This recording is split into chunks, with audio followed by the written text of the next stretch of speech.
Well, welcome to Game Time. I'm Chip Cirillo, and this is Maurice Patton, and we're here to talk about the Class 5A final on Friday between Beech and Columbia. And Mo, I'd hate to be the defensive coordinator for Columbia tonight because how in the heck do you stop Jalen Hurd? Nobody's been able to answer that question all year, with the exception of him getting hurt.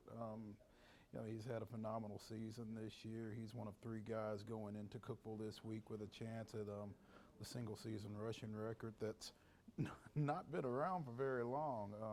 Dashawn Mobley from Powell set it at 3,068 last year, but Jalen is one of three guys, along with Huntington's Jacob Warburton and Whitehaven's Mark Dodson, that are going in there with 2,900 or more yards and have a very realistic shot at breaking that thing. Jalen will be the last one to get on the second one to get on the field.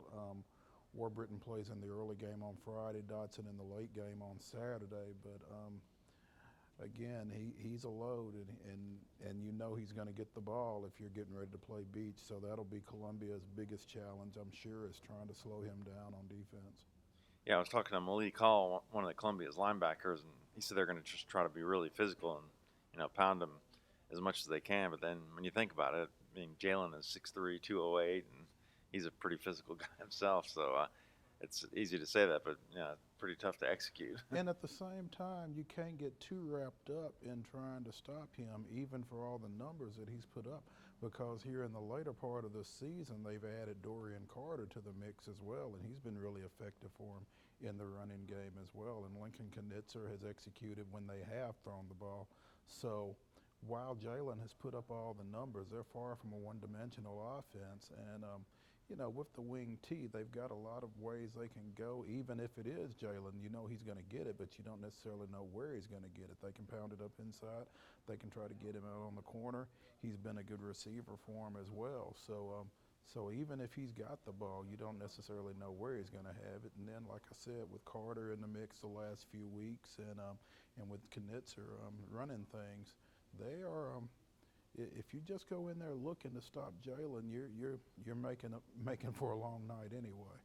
Yeah, and Knitzer, he has two good targets, and Demetrius Watson, the tight end, he's got, I think he's their leading receiver, big strong, 6'3", 227-pound kid, and you got wide receiver Sam Linder at 6'4", so he's really got some nice targets to work with. I interviewed Demetrius over at Murfreesboro on Monday.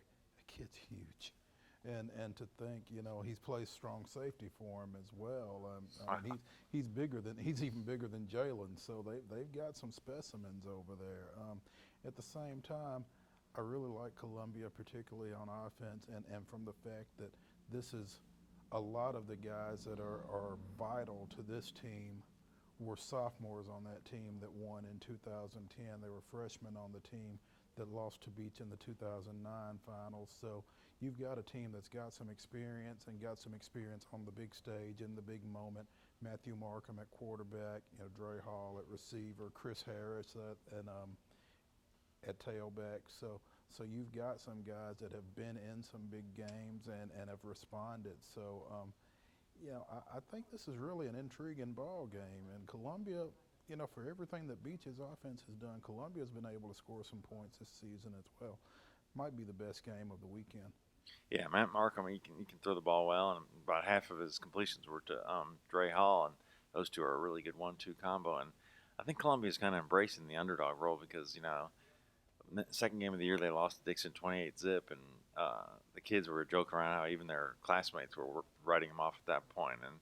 And they've gone some, they've only lost once since then, so they believe they can win this thing, and even though most people would call them the underdog in this game. I think they did kind of fall off a lot of people's radar because I don't think people realized how good Dixon County was at that point, and I think some people did maybe stop paying as much attention to Columbia, combining that loss with their loss in the first round of the 5A playoffs last year, and a coaching change. Howard Stone taken over after Vance Ballou retired last year. So for a number of reasons, I think Columbia may have fallen a little bit off the map, and like you said, their only other loss besides Dixon was a loss to Baylor, 24-7, I think it was.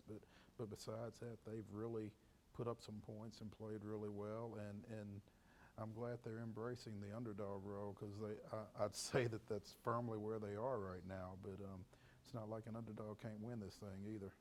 Yeah, they believe they can get it done, and we'll just see what happens Friday then.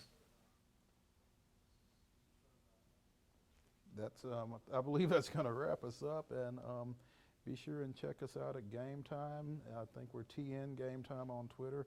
I'm _sports at Twitter. And at Chips Cirillo Twitter. Thanks for checking us out.